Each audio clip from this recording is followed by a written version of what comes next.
that I learned at the age of 30, what most people don't learn until the age of 65.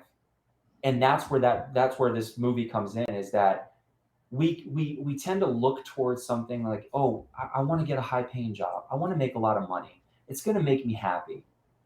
Anybody that's told you that money makes you happy never had money. Mm-hmm. Never had money. Yeah. Because it doesn't make you happy.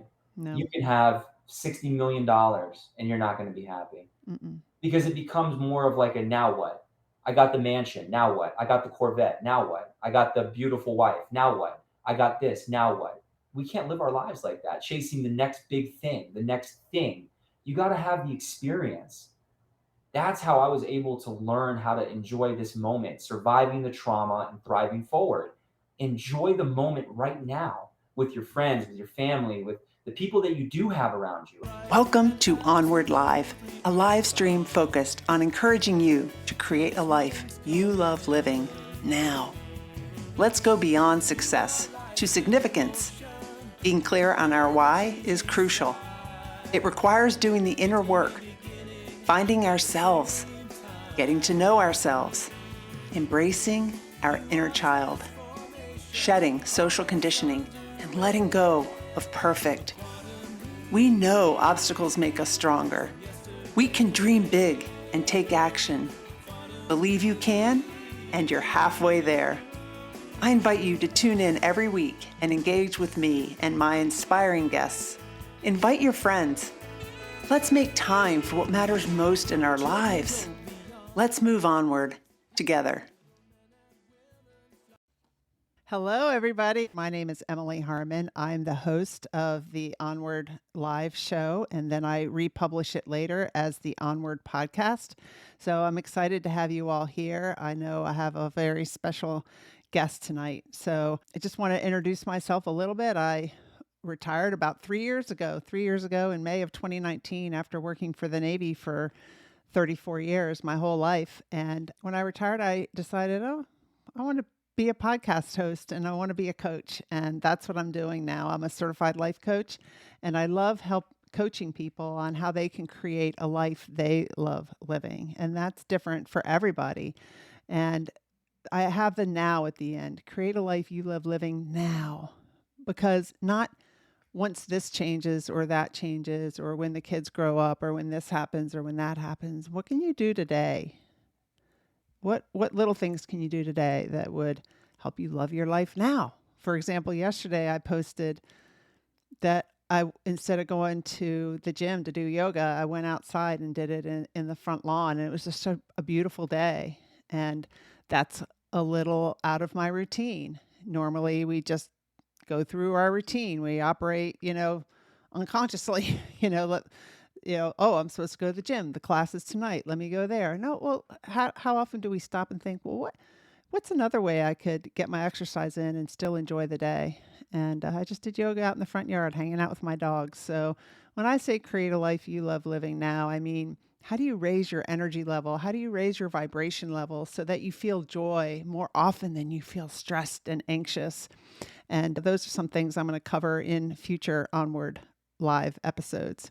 But tonight, I want to welcome everybody here, and it'd be great if you put in the comments, let us know where you're tuning in from. Share that in the comments.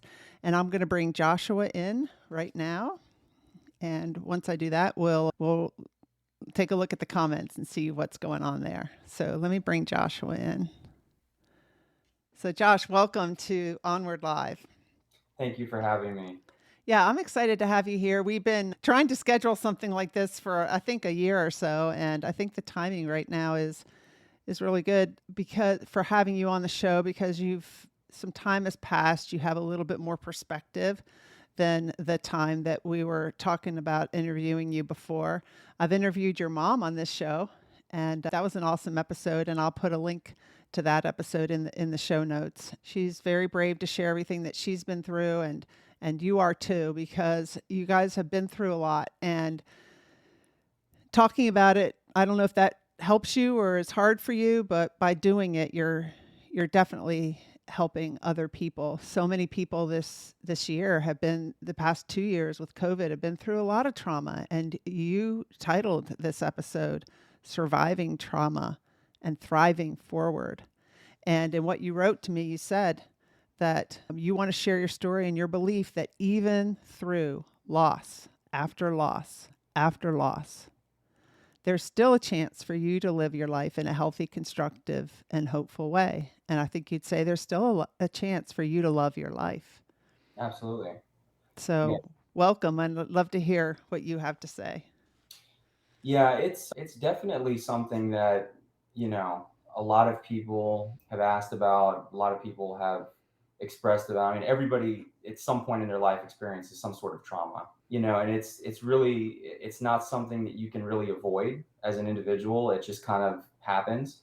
Sometimes we don't know why it happens, but it does. But it's bound to happen to all of us. And so, you know, for me in my story, it's, you know, my goal here today is to hope that, you know, whoever's listening, and if somebody else is struggling with certain things in their life, that I can sort of give them some sort of inspiration based off of what I've gone through. Yeah. So let's, I wrote that in the past few years, you've survived the unthinkable, really. I mean, it's like you've lost both of your brothers and then your father. And Brendan, I think, passed away in 2011, and then Alex in 2020. Yes. And I know your mom has talked about it a little bit on the show, but that's from a mom's perspective. I'd like to hear it from your perspective. And then you've also recently graduated from Atlanta's John Marshall Law School, and you're going to be sitting for the bar exam soon. So you were able to keep on with your studies and stuff. So, like, tell us the background, tell us what happened, and then talk to us about how you dealt with it. Sure.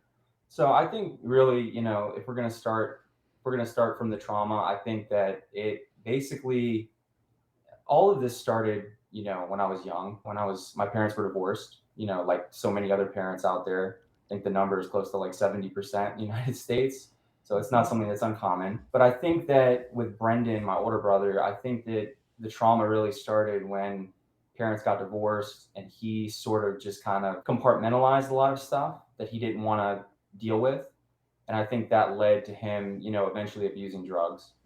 And, you know, I think the first step in my journey that involved trauma really had to do with the divorce of my parents. And then, you know, there was an incident that happened with Brendan. And Brendan was somebody that liked to do like extreme sports, like dirt bikes and water skiing and, you know, all that kind of stuff. Like he was never into like team sports. It was always like individual stuff. Whereas I was always into, you know, team sports. I love to play on a team. I like to be, you know, football, basketball, tennis, all that kind of stuff. But with Brendan, I think the first incident that I had with trauma was, you know, he had come home from the lake with his friend. I think this was like when I was 11 or 12 years old. Mm-hmm. And he had taken pills from one of his friend's dad's medicine cabinets, just being over there. And so he came home, and, you know, I was, like I said, 11, 12 years old. And he just kind of said, you know, I think I'm going to go to sleep. I'm really tired. I had a long day at the lake because they were at Lake Lanier. And he came home and he went to sleep. And out of nowhere, I just kind of popped into the hallway and heard some strange noises coming from his bedroom. And it turns out that he had overdosed on back pain pills that he had taken from his friend's father's medicine cabinet that we had no idea about. But the incident that happened with that, you know, I was an 11-year-old kid, but there was something in me that pulled me towards that incident because How old was he? Brendan, he's 3 years older than me, so he must have been 14 at the time. Mm-hmm. But I remember telling my mom, you know, something's not right here. Like you need to call the ambulance. It's an 11-year-old kid. I mean, I don't know how I've always been kind of just intuitive about certain things, but mm-hmm. you know, my mom just kind of brushed it off, like, let him sleep. He's tired, you know, that kind of thing. And, you know, I was like, no, like this is serious. So I grabbed the phone and I dialed 911 as a 11-year-old kid. And then that's when my mom had heard me talking to the operator. That's when she's like, oh crap, like something's really going on here. And then, you know, that was my first experience with something very, very traumatic happening to me. You know, he survived. He ended up getting some treatment and, you know, went a couple of years without abusing drugs, but it happened again when I was in 11th grade. Came home from school and found him underneath the kitchen table, overdosed. Again, having to call 911, the whole shebang again. And, you know, having to deal with that, and having to deal with, he was on probation for something that he had done, with marijuana. And I remember he was so upset with me because he said, I'm going to violate my probation. I'm going to violate and he didn't understand that there was HIPAA, and there's certain, things that, there's circumstances that protect you from that legally. But, he struggled with addiction his whole life, pretty much, from the time that we were early adolescents going into teenagers. And I just kind of watched that as a kid. And, it really shaped me because I was always telling myself, this is not who I want to be. I don't want to touch this stuff. I don't want to smoke a joint. I don't want to grab marijuana. I don't want to lean in for alcohol. I don't want to do any of that kind of stuff because this is what happens when you do those kinds of things. And that was my perspective. And the other part of that is also with my younger brother, Alex, because I'm the middle. Alex, I was kind of upset with Brendan for not really setting a good example for him.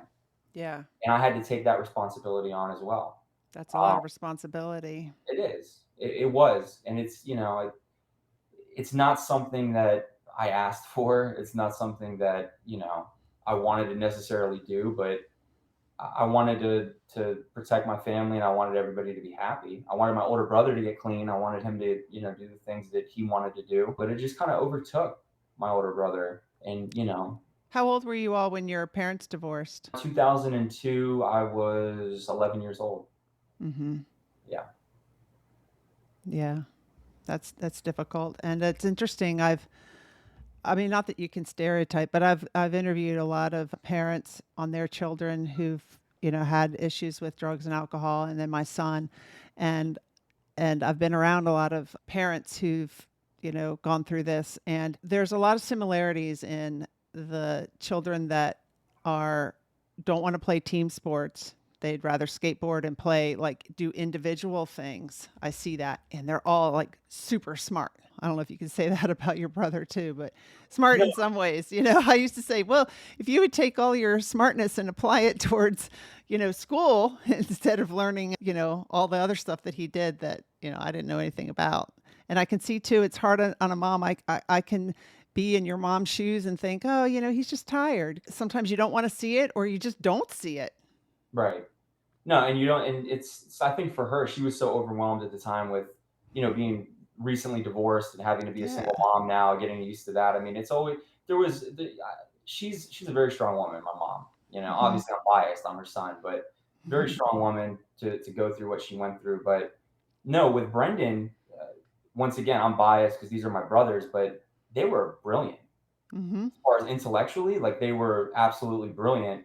Now, did they make the right decisions? No, they didn't make the right decisions. But if you gave them a math test, were they going to pass it with a 97? Yeah, they were. I mean, my younger brother, for example, Alex, he spoke 3 languages. Wow. So, I mean, my dad spoke French. My dad spoke Arabic. He spoke Hebrew. He spoke English. He spoke a little Spanish.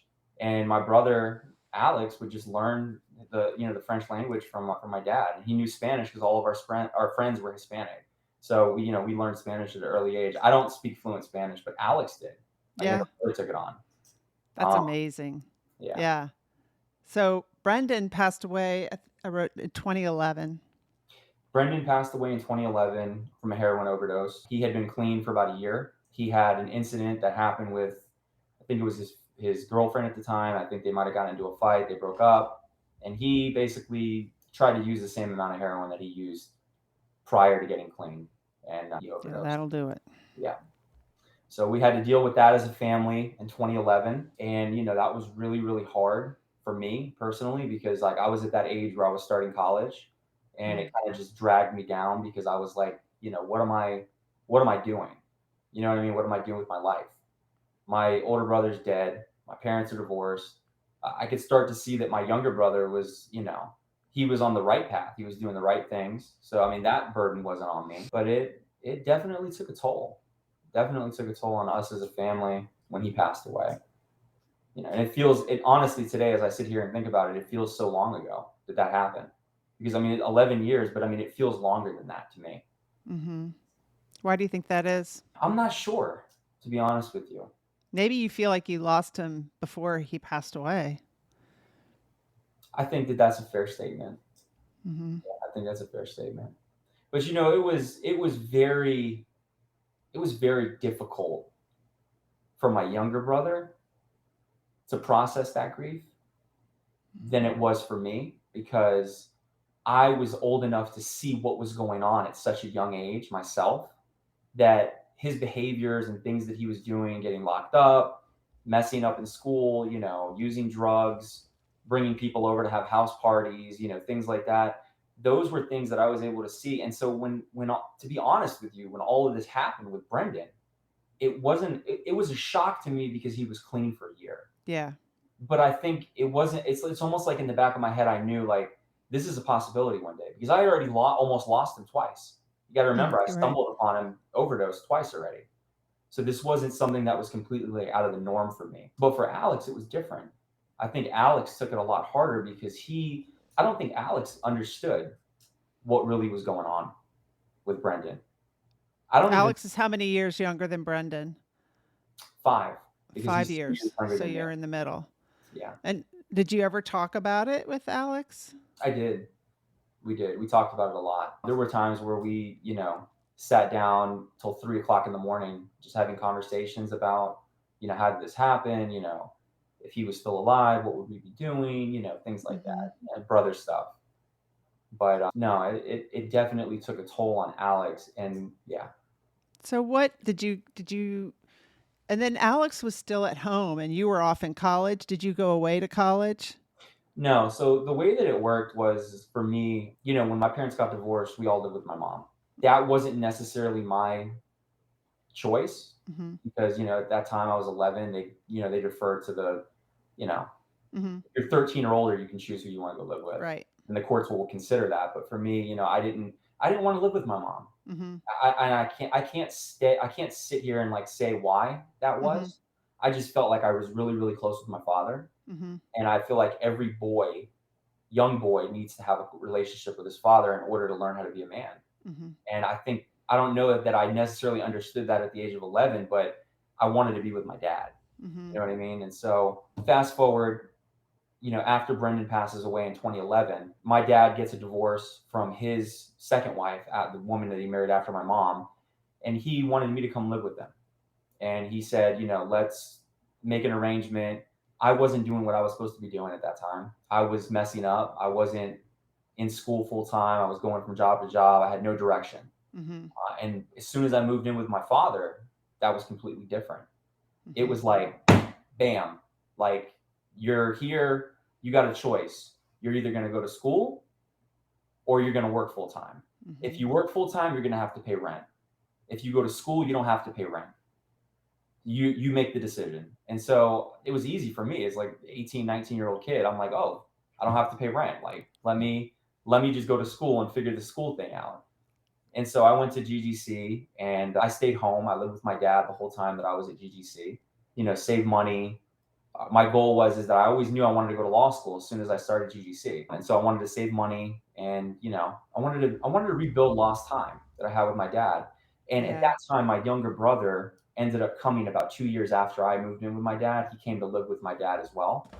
You know, it was a So big house, and you know, in the suburbs here in Atlanta. mm-hmm. So I mean, there was plenty of room. You know, me and my brother Alex, we both lived with my dad, and he kind of took us under his wing, kind of made up for lost time from when we were little. Mm-hmm. That makes sense. Yep. Yeah. Yeah. So So then and it was Alex passed away in 2020. How did that happen? certain things, certain details about that, I don't want to, Yeah, it's fine. because of, you know, there's still a pending case Mm-hmm. in the court system right now. Mm-hmm. But I can give you some facts. So essentially, you know, I had no idea that Alex was struggling with addiction. We lived under the same roof.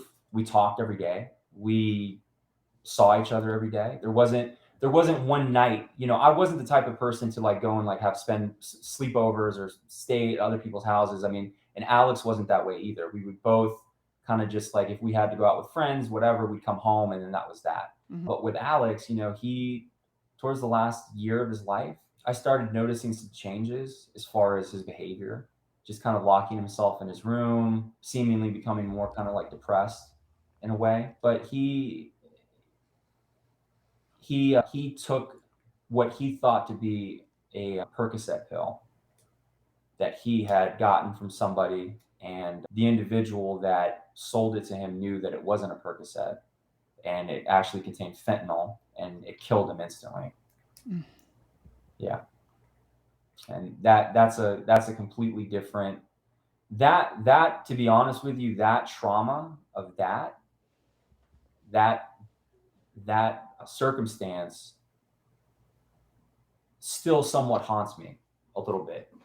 I bet, because I mean, it's like it was just so unexpected. Like you had said with Brendan, you had it in the back of your mind. You had found him twice. Yeah, no, this was completely different than Brendan. I mean, this kid had his whole life in front of him.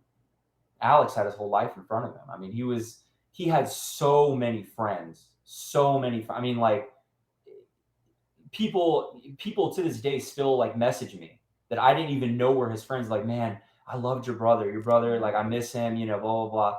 Just people loved Alex. Like, he was just one of those kids that, like, he had the charm. Like, you know, that was Alex, and he had so many friends.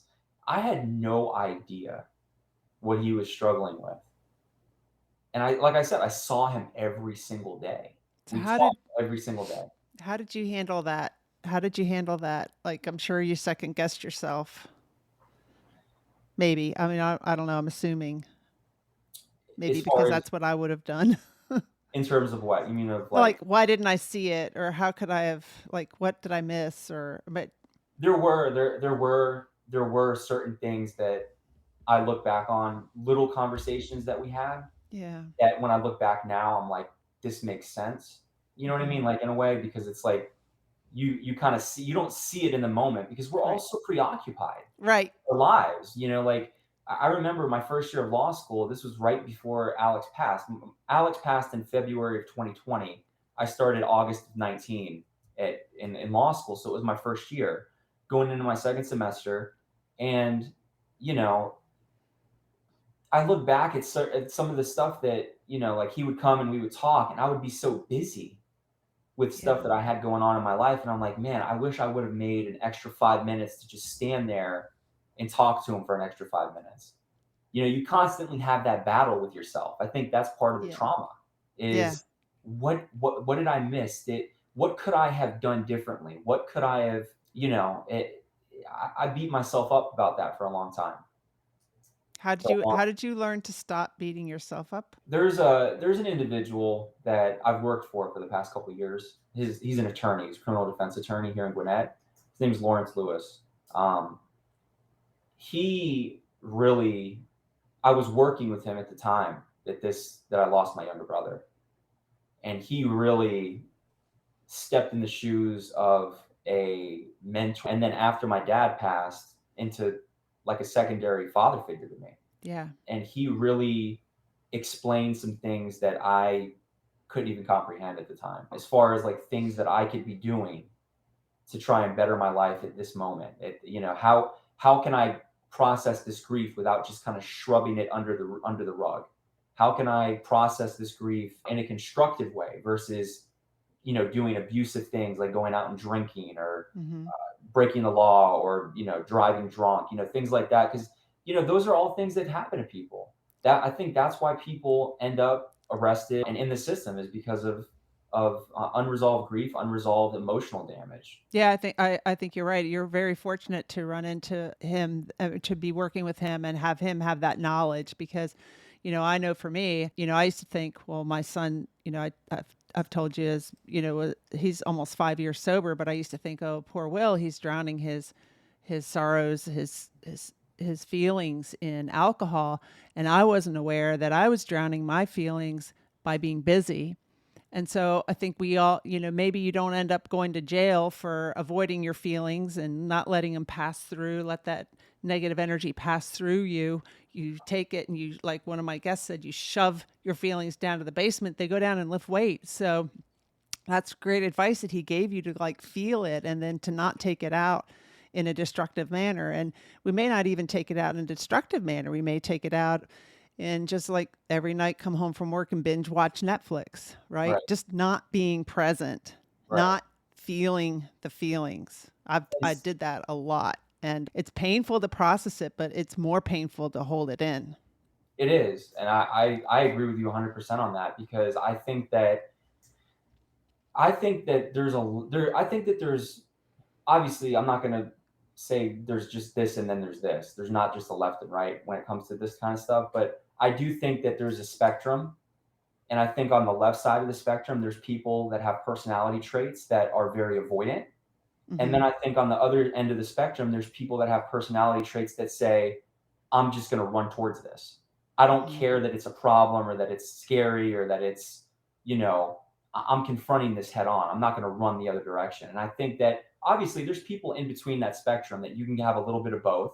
Hmm. But for me personally, I've never been the type of person to be avoidant about anything, about Hmm. my emotions, about how I'm feeling, about things that I'm going through, about, it just doesn't matter. I'm not, whether something's hard or easy, I'm still going full force.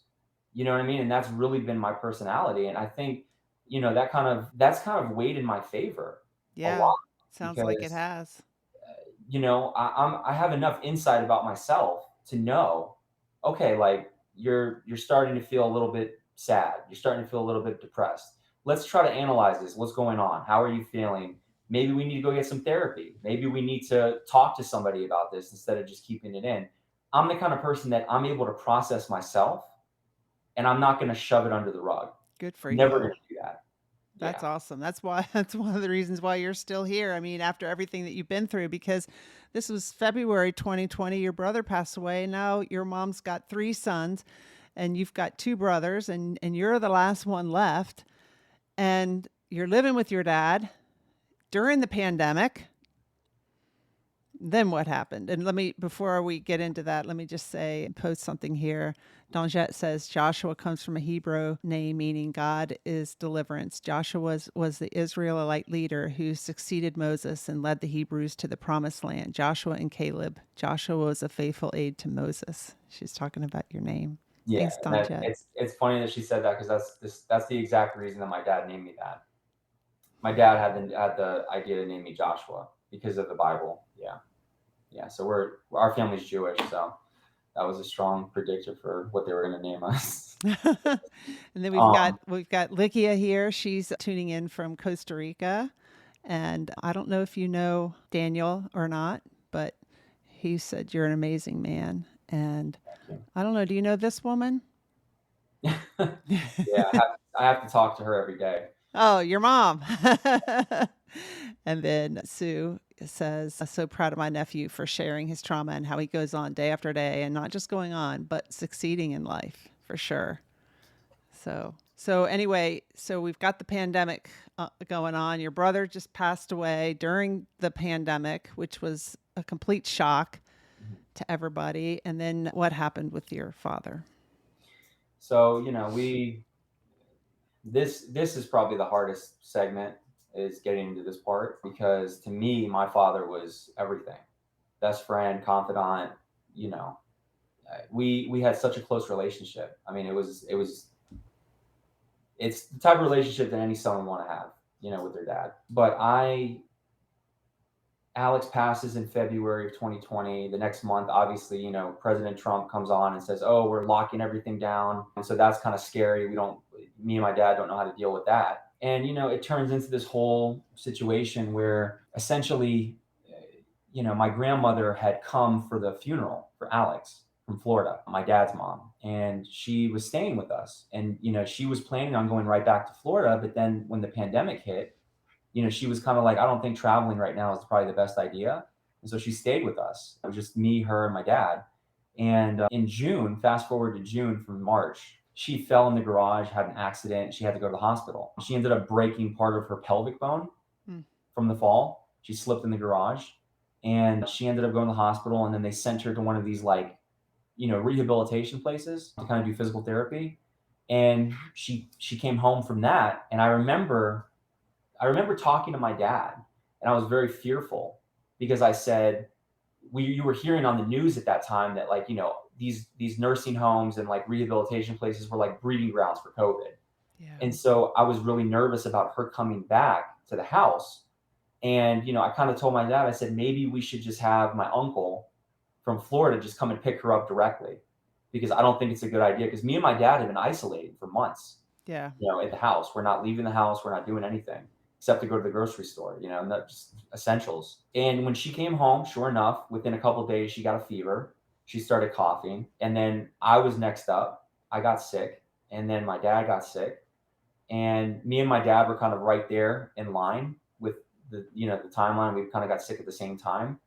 And my dad ended up becoming very sick. I ended up becoming very sick. And it got to the point where, I had urged my dad, because I had did one of these like telehealth appointments, Mm-hmm. get like a prescription called in just to see, antibiotics, whatever. At that time we didn't know what COVID was. We had no idea. Doctors didn't know. Right. So they gave me some steroids and some antibiotics, and I urged my dad, because my dad was a diabetic. And so I was super nervous, because they were saying people that have diabetes and pre-existing conditions, they can get very sick. And so I was very nervous. I said, Dad, you need to get on this telehealth. We had the same doctor at the time. And so because he's diabetic, though, they couldn't give him steroids. Oh, wow. They could only give him the antibiotic, which he took. And July 25th, I'll never forget, I woke up and went downstairs. I was so sick. I remember feeling so tired and weak that I couldn't even walk. Fever of 103 for like 6 or 7 days at that point. And I remember going downstairs and I saw my grandmother. She had recovered because she got sick first. I don't know how she did, because she had diabetes and all the other stuff too. She's old. She's 88 years old. But, I went down and I said, have you seen Dad? Like I knocked on his door and I went in his room, and I didn't see him at first. So I started looking around the house to see where he was. And she's like, no, he hasn't come down yet. And so I went back upstairs to look in the bedroom, and I looked down and I saw him on the floor. He was collapsed. And it's like in that moment, I was so sick myself that I couldn't even process what was going on. I couldn't even really have like an understanding about what I was seeing. At that point, I was like, am I dead? Like me personally, I'm like, this has got to be a dream. This isn't real. And, I had to go next door to the next door neighbor. I called 911, and they kept telling, the 911 operators don't know everything, but they kept telling me, like, you need to flip him over. You need to do this. And I was trying to explain, like, I don't have any energy. Like, I feel like I'm about to pass out myself. And so they were like, can you go next door and get somebody to, like, help? And so the next door neighbor was an RN at Emory, and she was friends with my dad, and I knew her very well. And she came over and she talked to the paramedics. They came, and my dad was dead. He had been dead for a couple hours. I didn't know about it because, I was asleep. They said that he died from COVID-19 and cardiac arrest. That's the cause of death. And so that's why he had collapsed on the ground. And then at that point, the paramedics come, they take me, and then they put me in the ambulance, and they say, yeah, you're really sick.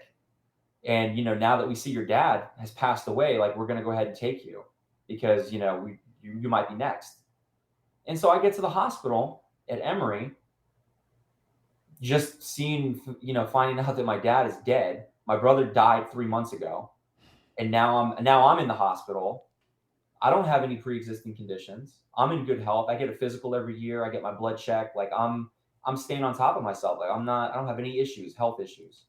And I'm extremely sick from COVID-19.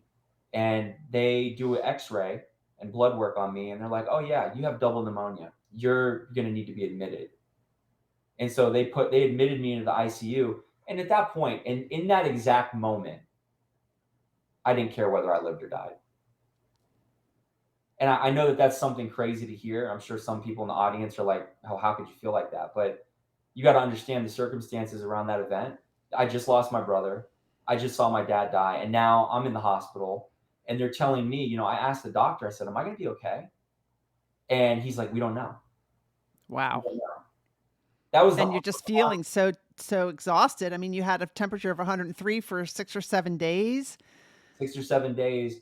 And it didn't go down at all. Yeah. So your mind's not thinking straight when at all. So, No. I mean, I think it's understandable that so what made you hang on? It's interesting because I've only told a few people this, but when I was sitting in that hospital bed at Emory, which by the way, I'm not sure if you were familiar with Emory here in Atlanta. It's one of the best hospitals in Atlanta. It's one of the best hospitals in the United States, but they saved my life, not just physically, but emotionally as well. Mm. When I was in that bed in the ICU, I was hospitalized for 11 days. There was this, I think they call it a chaplain, like a person, like a kind of like a priest that's at the hospital. Yeah. Even though I'm not Catholic, I'm Jewish and I have a different religion. This guy called me on the phone, like in my room, and I was like, hey, hello, blah blah blah. He's like, hi, Joshua, how are you doing? And I'm thinking like, okay, is this one of my doctors? Like, what is this? And it turns out to be the chaplain. And the chaplain said, I understand what's going on. I was made aware of, your dad just passed away and you're here. And, I wanted to pray with you. And, in that moment, I'm kind of like, okay, yeah, sure.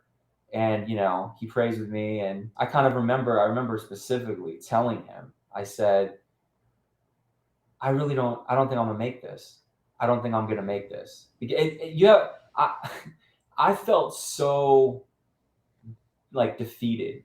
Like I was so ready to just go, like tired, exhausted, emotionally just numb. And I was just like, just take me, Yeah. take me. Like honestly, like not suicidal or anything like that, but just kind of like I was ready. If it happened, I'm ready to go. And I'll never forget the chaplain told me on the phone, he said, it's not your time yet. It's not your time yet. And I said, well, how do you know? He's like, you have a lot of stuff you got to do. A lot of stuff you have left to do. And it was like almost like a surreal moment for me because I was like, it was one of these moments where it was like, this isn't just, the priest trying to like, have a little, heart to heart moment. Like this was something that like, it's almost like when he said it, he knew, like he had Yeah. just talked to God and God told him like, nah, he's going to be all right. And for me, that's when my life turned around in that moment. I said to myself, I said, if I can make it out of here, I'm going to start changing a lot of stuff because this is crazy. Like I came this close to dying and I was given another chance. Did you ever get to talk to him again? I wrote him a letter. Yeah. Yeah, I That's wrote. awesome. I wanted to write. Just for me, like something written is a lot more formal. Something Yeah. that you hold on to. Yeah. And he wrote me back, and we had a little conversation, a little dialogue. But yeah, I was very thankful for that. Oh, I bet. How so you were in the hospital 11 days. 11 days. And then how has your dad's mom taken all of this? Rough, I bet. because that's a whole nother dynamic. She's lost two children as well. It's kind of interesting because my uncle, my dad's brother, is a middle child, and my grandmother lost my aunt, which was her youngest, and also now just lost my dad, which was the oldest. And she's left with her middle, just like my mom is left with her middle. Wow. And so it's kind of weird. Like me and my uncle are kind of in the same situation. Like we only have our mom left, we don't have our dad, and we don't have either of our siblings. It's the same exact scenario. So my grandma, she didn't take it well. She's still not taking it well. I think she's starting to become on the verge of not Alzheimer's, but a little bit of dementia. Mm-hmm. And so she's doing okay for her age, but she's taking it very rough. Yeah. I can only imagine. Well, how has this past experience where you actually almost passed away, how has that changed the way you live your life now? Changes it a lot. When all this happened, I just thought I'm just a law student. I just want to be a lawyer.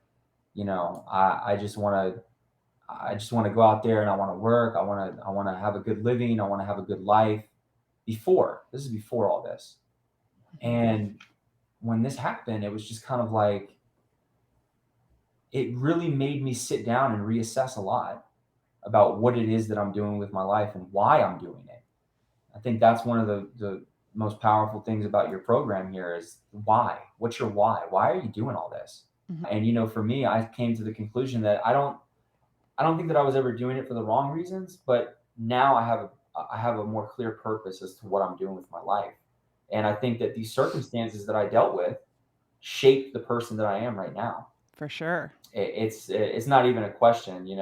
I've done a lot of reading. I'm a big movie guy. I love movies. I like to see stories of other people, and so combination of reading and watching films, and just kind of taking care of myself, and continuing to focus on school because I still had 2 years of law school after all this happened. Yeah. And a lot of people come up to me, friends of mine that I'm colleagues with in law school, and they said, Josh, why are you still enrolled? Like, why are you still here? I have a really, really good friend of mine that I'm going to begin bar prep with here shortly, Albert Thompson, who's been a close friend of mine, become a really more like a brother through law school. He told me, he said, if I were in your shoes and this happened to me, I would have dropped out. Why didn't you drop out? I don't know.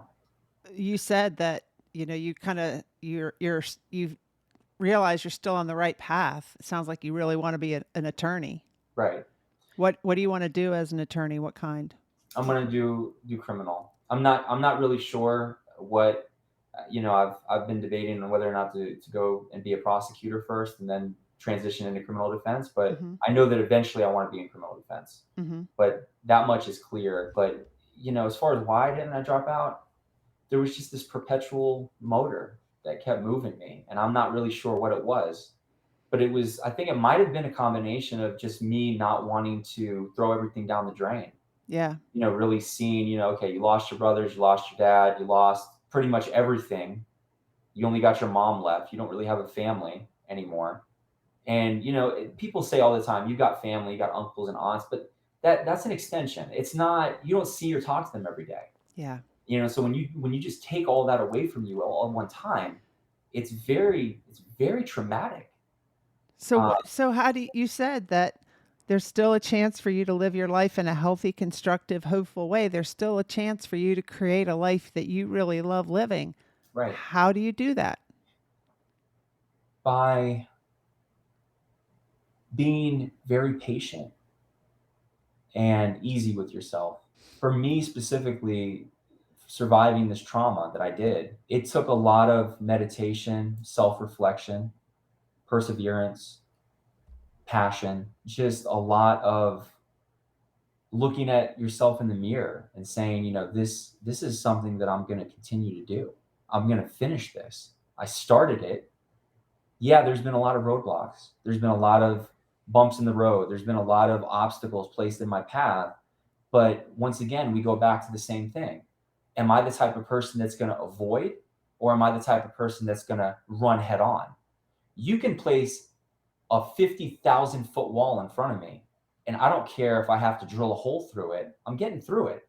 It's not something that's going to stop me. And so I think for some people that might be on the other end of the spectrum that kind of, get discouraged from having obstacles put in their path, I would tell those folks that there is still a life that is worth living. Like you said, like there is a life on the other side of that obstacle. You just have to figure out how to get around it, or get under it, or get past it, or get to the side of it. You have to, it's not just a, one size fits all. You have to figure that out for yourself. And I think every individual has to figure that out, because this kind of stuff is happening all over. You see record numbers in the world right now. The CDC just released, information about highest amount of drug overdoses ever recorded. Gun violence is at an all-time high. I mean, people are out there that are watching even this show might have just lost a family member, to something. And, it's not even just losing people, it's losing pieces of yourself. And I think that mental health and, like I said, self-reflection and really having a good insight about your own behavior and your own personality has a big effect on whether or not you're going to be able to make it onto the other side.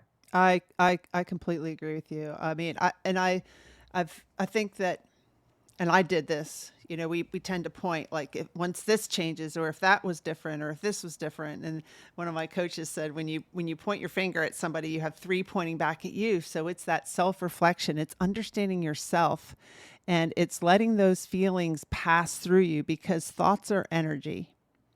And when you shove those thoughts down and those feelings down, it gets stuck. So how do you let it flow through? How do you be so centered that the circumstances, everything happening around you doesn't really impact you? And that's could be harder for quote unquote big things than it is for little things, but you start with the little things. And you gave me a list of some books you've read: The Power of Now by Eckhart Tolle, Yeah. The Confidence Gap: From Fear to Freedom by Russ Harris, What Happened to You by Bruce Perry, and How to Go on Living When Someone You Love Dies. And then movies: What Dreams May Come, Cinema Paradiso, Yeah. Paradiso, and Blow. But The Power of Now, I've followed Eckhart Tolle for a while, and his videos on YouTube and stuff are really good. It's like the only moment is now. I know that stuff happened in the past, and it did happen, and this is the moment right here. Yeah, and that book specifically, I read the whole thing, I think 3 times, because it's such a powerful book that there's so much. I wanted to go back and highlight and make notes of certain, excerpts from the book. But the biggest takeaway from that book, which I think is the most important thing, and it fits the narrative of your show perfectly, is the past has nothing for us except for memories and grief. The future holds nothing for us other than anxiety and needlessly worrying about what's coming up next. And I think that in order to really, this word is like, it's almost nobody believes that it's actually like possible. Happiness. The only place that happiness actually lives is in the now, right now, in this moment that we have. And when we're too focused on, oh, what are we going to do tomorrow? What are we going to do next week? How am I going to do this deadline? How am I going to, all that anxiety that takes your focus away from enjoying the moment. Yeah. And then you're always worried about, oh, well, my dad died and my brother died and I feel sad and I feel depressed and, all that doesn't bring anything to your now. You have to learn. And I think for most people, for me specifically, I had to learn how to let go of my past. And I had to learn how to stop worrying about the future. Everyone is going to have to worry a little bit, right? Because we have to make goals and we got to motivate ourselves to look forward to something. But the now is really the only place that we can feel happiness. And I feel like if we're able to kind of have that happy medium of living right now in this moment, you can have a good life. Learn from what happened in the past and don't repeat it. Right. Look to the future and have goals, but don't worry about it. Right. Work towards it right now. Be happy with it. That's the biggest takeaway from that book. And I would say too, I think a lot of people say this: the happiness comes from inside us. It doesn't come from, buying a new ring or buying a new car, or that's fleeting happiness, joy, whatever. The joy really comes from being at peace with yourself. And it's a matter of like understanding that our thoughts lead to our feelings. And we can change our thoughts. Our mind isn't us. We're the observer of our mind. Right. That's what Eckhart Tolle talks about. We're observing our mind. We can see, oh, there you go again. You're thinking of that. And one of my last guests said, what we tend to do is rubber stamp that what our mind is thinking is, oh, that's the truth. We just rubber stamp it when really it's not the truth. Right. But we don't stop enough to really understand ourselves. And that's what that mental coach in an area called mental fitness, that's what that program is. It's like, how do you stop and switch your mind to the sage perspective, which is you can turn everything that's happened into a gift or an opportunity. Absolutely. And you may not see it right away. So can you say that you've found a gift or an opportunity in everything you've been through? Yes, I have. And, honestly, this is going to sound silly, but you mentioned one of the movies that I had raised in the list that I gave you. There was a movie called Blow with Johnny Depp from 2001. It's about a guy that ends up becoming like a cocaine distributor, right? And his whole purpose is, hey, I need money. I've never had money when I was a kid, and I want to make a lot of money because I think it's going to make me happy. To me, honestly, like like I said, I'm a big movie guy. For me, that story, it echoes so real in my own life, because one of the things that I had to deal with when my dad died, and is, how am I going to handle all this estate stuff now? I'm in law school now. I got to handle his estate. I got to do all this other stuff. And I'm not going to get into numbers or anything like that. But one thing that I can say is that I learned at the age of 30 what most people don't learn until the age of 65. And that's where this movie comes in, is that we tend to look towards something like, oh, I want to get a high paying job. I want to make a lot of money. It's going to make me happy. Anybody that's told you that money makes you happy never had money. Never had money. Yeah. Because it doesn't make you happy. No. You can have $60 million and you're not going to be happy. Because it becomes more of like a, now what? I got the mansion. Now what? I got the Corvette. Now what? I got the beautiful wife. Now what? I got this. Now what? We can't live our lives like that, chasing the next big thing, the next thing. You got to have the experience. That's how I was able to learn how to enjoy this moment, surviving the trauma and thriving forward. Enjoy the moment right now with your friends, with your family, with the people that you do have around you. I might not have my dad or my brothers, and I might, I might not have everything that everyone else has, but I'm fortunate enough to be alive right now. I graduate law school on Saturday, and I'm looking forward to the next process of my life. And for people out there that are watching that are struggling with something that they've got going on, I hope that I can kind of be a channel of some sort to try to say that, no matter what it is, it doesn't matter what it is, big or small, you can get past this and you can have a good life. You just got to reflect. You have to be at peace with yourself. So. Yeah. 100%. Elizabeth, I will put, when we get off here, I'll put a list of the books in the LinkedIn comments. That's where I'll put them, the books and the movies. And then I'll also have them in the show notes when this is published as a regular podcast. So I can't remember, it was about a year ago, maybe right after your dad had passed away, that we were going to have an interview possibly, and then schedules got messed up and whatever, and we got it scheduled for now. What's different about you? What are you saying now that's different that you might not have really realized about a year ago? A lot. I wouldn't have been able to give the type of insight a year ago that I would be able to give you today. Yeah. And I won't be able to give you the type of insight today that I could have given you next year. Right. And I think that's what this whole show is about, is every year that passes by, we learn new things about ourselves. And it's not just about us. It's about how we come off to other people around us. And so other people have been able to give me insight about myself that I never knew I had, because like you said, sometimes we're kind of looking on the outside of ourselves, at our own self, but other people might not see what we see. Other people might see something that you don't see. And so I've been fortunate enough to have a lot of people in my life over the past year that have been able to kind of provide me with some insight about myself that I didn't know about. And that provides me with opportunities to work on myself. And it also provides me opportunities to reflect on what's good already, not necessarily negative. So. Yeah, I love that. Because, last year, so when I first started the show 3 years ago, next week is the 3-year celebration for this show, and the 199th episode that I'll record next week. But it was the Onward Podcast, Facing Adversity and Moving Forward. Because that's what I'd done all my life, right? With things that I've, talked about before on the show, with raising my kids, with going through a divorce, with, just pushing, going, making the best of it, moving forward, facing adversity, moving forward. I've done that. That's what my podcast will be about. Then after interviewing people, I changed it to facing adversity, moving forward, and discovering yourself along the way. And then I changed it to create a life you love living now, because I saw my children's father pass away at 64, and he didn't say much, but I could see, I've known him for a long time. I could see what he was thinking. He was reviewing how he had lived his life, and he wasn't happy with himself.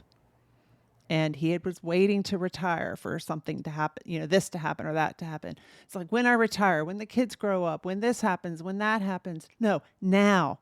What Yeah. can you do now to create a life that you really love? Right. And so all of my guests have helped me too to get to this point, and that's what I'm working on. And for me, a life I love living doesn't mean traveling and making a ton of money, and it's like helping other people. I love doing this podcast. Clearly I do, because I fund it out of my own pocket.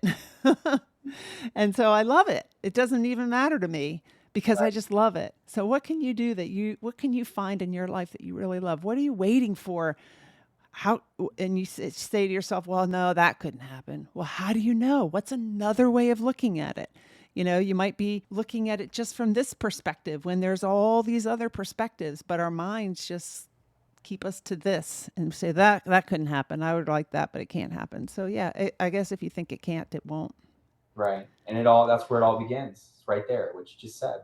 You got to have the mindset. And in order to have the mindset, you have to have enough insight about yourself to know what it is that I'm going to do to be able to turn this into a reality instead of just thinking upon it. So. Yep.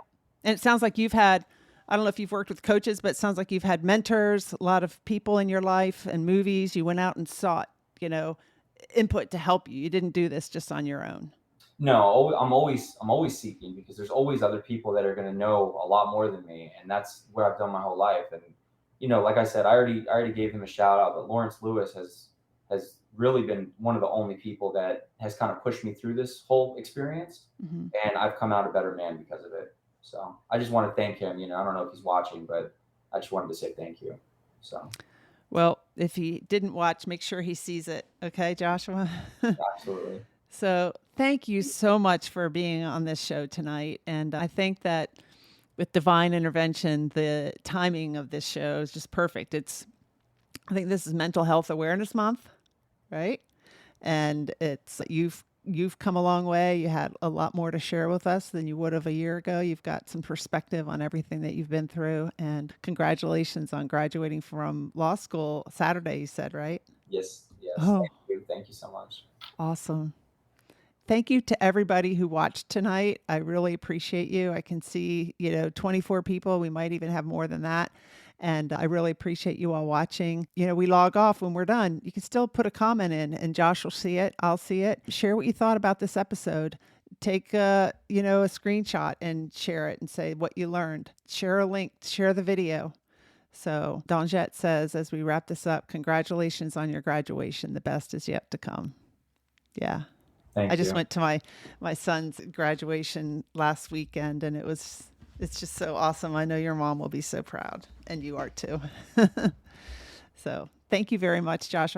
Thank you, everybody, for watching tonight. I really appreciate you. Really appreciate you being here. It just is so nice to be, when you're talking live, see people engaging in the comments and see that support, and I greatly appreciate it. I hope you can join me next week at 7:30.